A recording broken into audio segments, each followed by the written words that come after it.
well, alam mo, sasabihin ko lang, congratulations, Ampi. Sa iyong pamilya, congratulations sa inyo. Ampi, you have 460,000 pesos.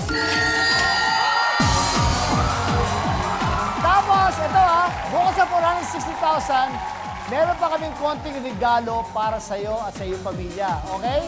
Ito yung isa sa mga paborito kong ginagamit. Tulad ngayon, meron din tayo from AMA, itong scholarship na to, for 4 years ng computer college. Okay? Tama ba yan? Ayan. Ito. Tapos ito naman, ang aking mga paboritong inumin. Okay? Ayan. Para sa inyo to, ayan o. Meron diyang, mahilig ako pag umiinom ako ng, maybe ng wine, whiskey. Ayan, nandiyan lahat yan. Okay? Inaregalo ko para sa inyo lahat. Congratulations po. Thank you very much. And ito, meron kayo scholarship para kahit sino sa pamilya ninyo. Yes. Bahala na kayo dyan. This is for Maki. Ate, thank you! Okay.